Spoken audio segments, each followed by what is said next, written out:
Amigos de Realidades, sean todos bienvenidos. Para esta fecha nuestro tema, menor cantidad de distracciones. Y amigos, cuando digo distracciones, no vayan ustedes a pensar que estoy hablando de esas cosas que son entretenimiento, juegos, deportes, televisión, etcétera. No.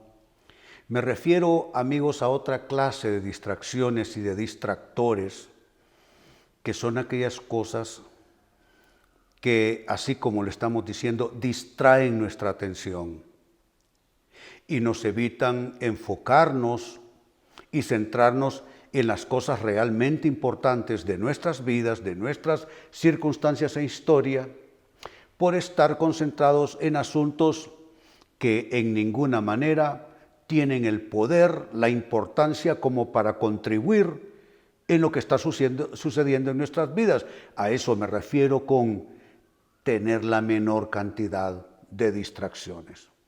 Pero amigos, no lo digo yo, lo dice la palabra de Dios. En la primera carta a los Corintios capítulo 7, segunda parte del versículo 35, San Pablo escribe: mi deseo es que hagan todo lo que les ayude a servir mejor al Señor, con la menor cantidad de distracciones posibles. Precisamente, amigos, de allí es de donde extraigo nuestro título y nuestro tema de enfoque, menor cantidad de distracciones, porque literalmente Pablo lo está diciendo. Mi deseo, reitero la lectura, es que hagan todo lo que les ayude a servir mejor al Señor. Nosotros debiéramos de servir a Dios en nuestros hogares, en nuestras profesiones, en nuestras ocupaciones, en nuestras vidas. Pero ¿cómo hacer eso? Bueno, dice Pablo, con la menor cantidad de distracciones posible. Significa que esas distracciones nos impiden servir a Dios, ver dónde está Dios en todo aquello que tiene que ver con nuestros escenarios de vida. Así es que, basados en la palabra de Dios, nuestro tema, menor cantidad de distracciones. Si esto es así, amigos, entonces obligadamente tenemos que hacernos esta pregunta: ¿qué distracciones eliminar? Si no se trata de ver la televisión o ver el juego de fútbol o escuchar un poco de música, si a las distracciones que nos referimos, o más bien se refiere la palabra de Dios, no son esas, ¿cuáles son entonces aquellas distracciones que hemos de eliminar? Primera de ellas, la opinión ajena. La opinión ajena, amigos, es una seria distracción. A veces, por estar pendientes o por habernos dejado atrapar y esclavizar por la opinión de alguna persona por allí, dejamos de hacer lo correcto. Dejamos de hacer con nuestras vidas lo que debemos hacer. Dejamos compromisos, renunciamos a nuestra visión, todo porque hay opiniones en contra. Amigos, si hubiese yo pedido opinión por las cosas que he hecho en los últimos 20 años, no habría hecho nada, porque ciertamente habían opiniones en contra. Entonces es toda una distracción. Yo no digo que usted no pregunte, yo no digo que usted no tenga gente confiable con quienes cuestionar lo que usted quiere hacer, pero me estoy refiriendo más bien no a eso que es necesario, sino a cuando la opinión ajena se convierte en una cadena, se convierte en un grillete que le impide a usted seguir adelante. Así es que es toda una distracción debida a eliminar la opinión ajena cuando ésta es en demasía. 2. Otra distracción a eliminar es la crítica ajena. Vamos, hay gente que opina, pero hay gente que critica. La crítica y los críticos, los que son aceptables, son los menos, ciertamente los menos. Es tan poca la crítica constructiva, la crítica edificante, la crítica que es para que usted mejore. Por lo general, los críticos son malsanos, triste, ¿no es cierto? Porque yo encuentro que hay sana crítica. Por ejemplo, en el cine están los críticos del arte, los críticos de la música. Esto no tiene nada que ver con intencionalidad, sino con la capacidad de juzgar aquella forma de arte, aquella expresión artística. Todo tiene críticos serios, pero sucede que cuando se trata de personas, allí los críticos dejan de ser serios. Allí son críticos, yo diría, con malos sentimientos, críticos malintencionados, que critican con afán de destruir, que critican con afán de desanimar, que critican con afán de restar fuerzas. Es allí donde esa crítica ajena se le puede convertir a usted en una distracción. Yo diría, amigos, ¿quiénes son los que se detienen demasiado en la crítica ajena? Los inseguros. Los que dependen más de lo que dicen los demás que lo que dice su conciencia, que lo que dice sus convicciones. Mire, por lo general he encontrado yo en mi experiencia de vida, las convicciones propias no van aparejadas con la opinión y la crítica de la gente. Y está claro en la Biblia. Usted ve que Dios levanta a Moisés y Moisés tiene mayormente críticos a su alrededor.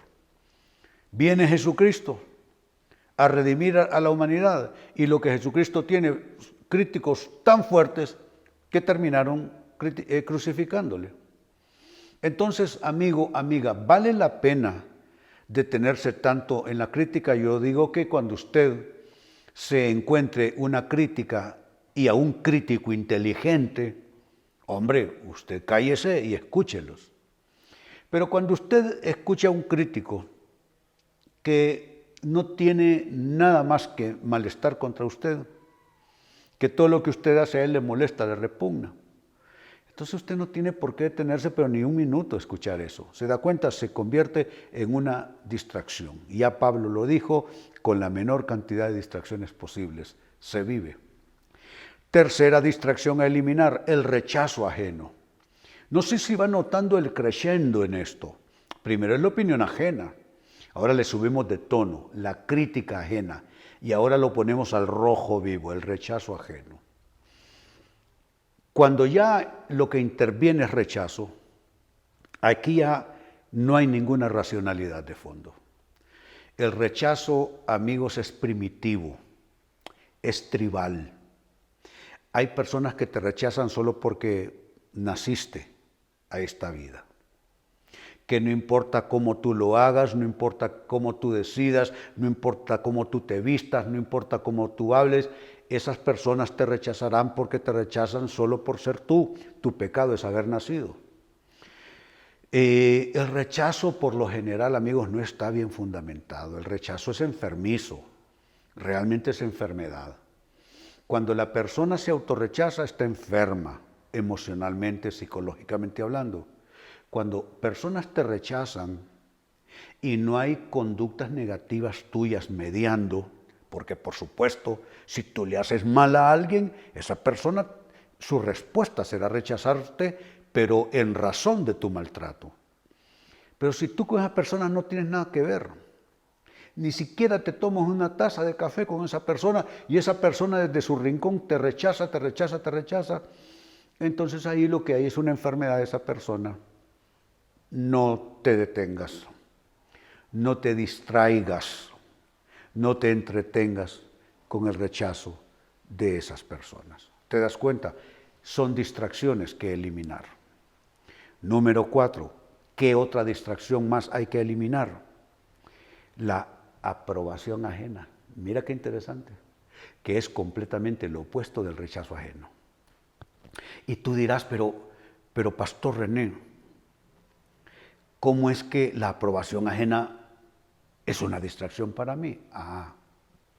Es que lo que hay en esos polos son rechazo y aprobación.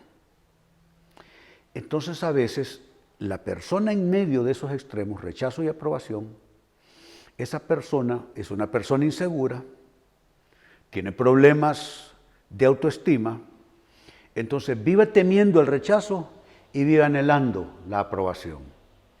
Entonces uno no vive, amigos, ni por ni para el rechazo ajeno, ni por ni para la aprobación ajena. Uno vive para su propia conciencia, uno vive para sus convicciones, uno vive para Dios.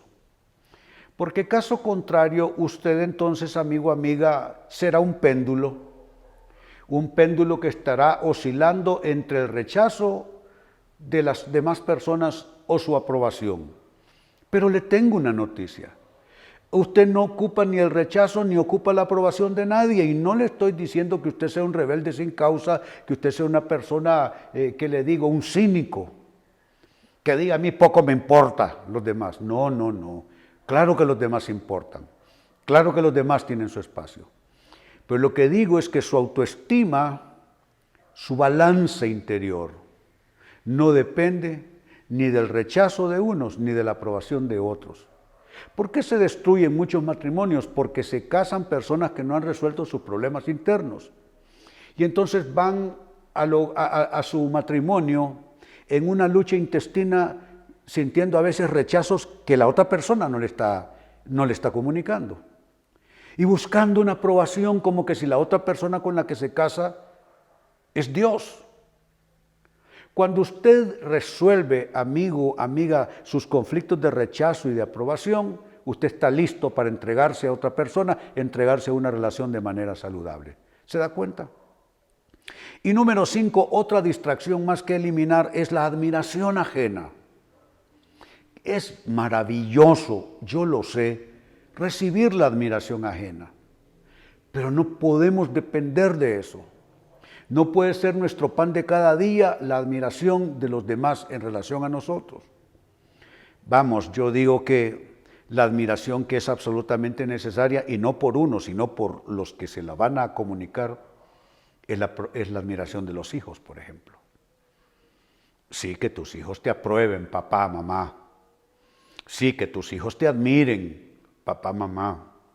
Sí, que tu cónyuge te admire, porque donde ya se pierde la admiración por la otra persona, se vuelve un martirio convivir con ella, ¿no es cierto? ¿Cómo duermes en la misma cama una persona que tú no le admiras sus virtudes, que ya no le ves virtud alguna? ¿Cómo te sientas a la mesa con una persona a la que no admiras? ¿Cómo te diviertes con una persona por la cual no sientes ninguna admiración? Claro que la admiración se requiere, pero en esos círculos vitales. Pero en términos generales, en términos de vida, tú no necesitas la admiración. Tú trabajas, tú esfuérzate, tú luchas legítimamente, sin hacerle daño al prójimo. Pero no estés esperando a cada cosa que tú haces el aplauso de los demás y la admiración de los demás, porque si haces eso, te vas a quedar esperando, o, peor aún, lo que recibirás será censura y rechazo. Entonces, en la primera carta a los Corintios, capítulo 7, segunda parte del verso 35, San Pablo escribió: mi deseo es que hagan todo lo que les ayude a servir mejor al Señor con la menor cantidad de distracciones posible. Amigos, tenemos que renunciar a eso. ¿Qué es una distracción, amigos? Una distracción es una cosa que atrae la atención, apartándola de aquello a lo que está aplicada. Todo aquello que te aparta de tu enfoque de vida, todo aquello que te aparta, que te desconcentra de realmente tus prioridades de vida, es una distracción que debes eliminar. Y les he dado una lista, amigos, de 5 distracciones que hay que eliminar. 1, la opinión ajena. 2, la crítica ajena. 3, el rechazo ajeno. 4, la aprobación ajena. Y 5, la admiración ajena. Qué bueno que te admiren los que están muy cerca tuyo, pero no esperes la admiración de todo el mundo. Amigos, con esto cierro el tema, de igual manera me despido. Y les recuerdo que nuestro enfoque de hoy ha sido titulado Menor cantidad de distracciones.